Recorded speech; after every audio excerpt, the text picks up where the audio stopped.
Hi, welcome in. Okay, we're going to wrap it up here now. Chapter 1. Here we go. I'm on page 9.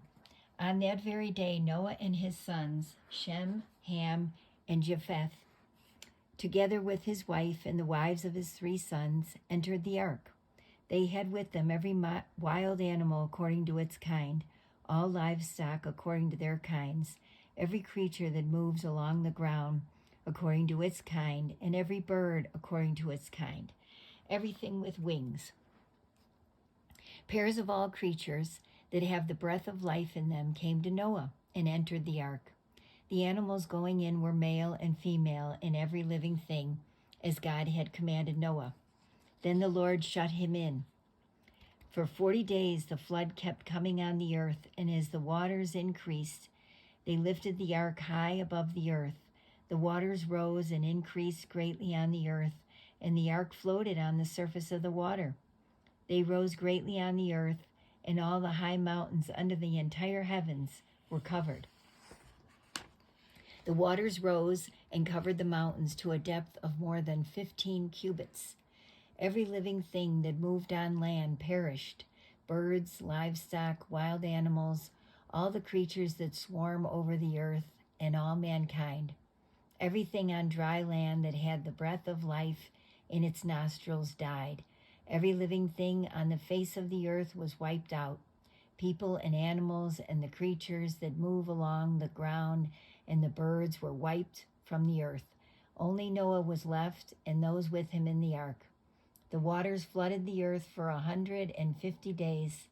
But God remembered Noah and all the wild animals and the livestock that were with him in the ark. And he sent a wind over the earth, and the waters receded. Now the springs of the deep and the floodgates of the heavens had been closed, and the rain had stopped falling from the sky. The water receded steadily from the earth. At the end of the 150 days, the water had gone down, and on the 17th day of the 7th month, the ark came to rest on the mountains of Ararat.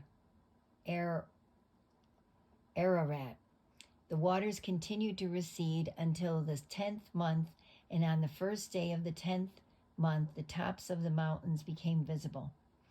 By the first day of the first month of Noah's 601st year, the water had dried up from the earth. Noah then removed the covering from the ark and saw that the surface of the ground was dry. By the 27th day of the 2nd month, the earth was completely dry. Then God said to Noah, "Come out of the ark, you and your wife with your sons and their wives. Bring out every kind of living creature that is with you, the birds, the animals, and all the creatures that move along the ground, so they can multiply on the earth and be fruitful and increase in number on it."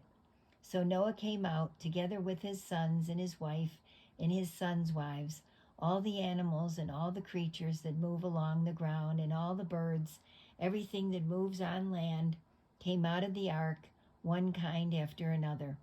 Then Noah built an altar to the Lord, and taking some of all the clean animals and clean birds, he sacrificed burnt offerings on it.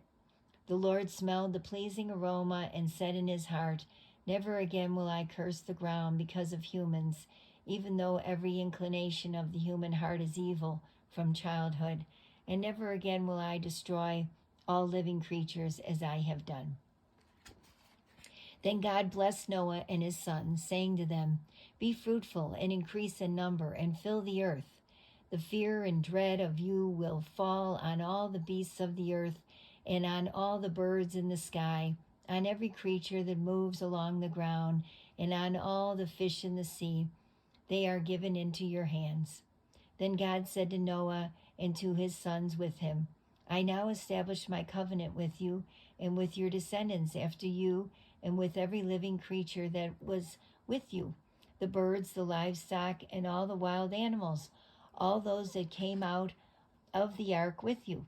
Every living creature on earth, I establish my covenant with you. Never again will all life be destroyed by the waters of a flood. Never again will there be a flood to destroy the earth." And God said, "This is the sign of the covenant. I am making between me and you and every living creature with you, a covenant for all generations to come. I have set my rainbow in the clouds, and it will be the sign of the covenant between me and the earth.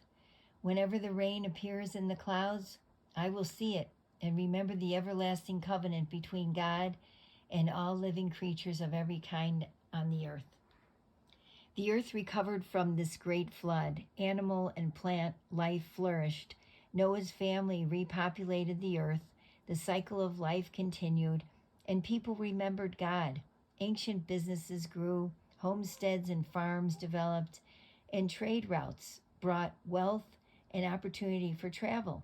It was time for God's next move, time to build a nation in a land that would become the cultural and ethnic home to, well, that part of the story is yet to come. Abram, whose name God later changed to Abraham, had all the wrong qualifications for being a founder of God's nation. His relatives worshipped other gods in a country far from what would become the promised land. Abram and his wife Sarai, whose name God later changed to Sarah, were way beyond childbearing years, and Sarai couldn't get pregnant. No children meant no people to populate God's nation. No problem. God promised the impossible to Abram, and Abram watched as the impossible occurred. Here's how it happened. All right, that concludes chapter 1. Well, praise God. Thank God. That was very interesting. I hope you enjoyed that too. Have a great day now. Thank you.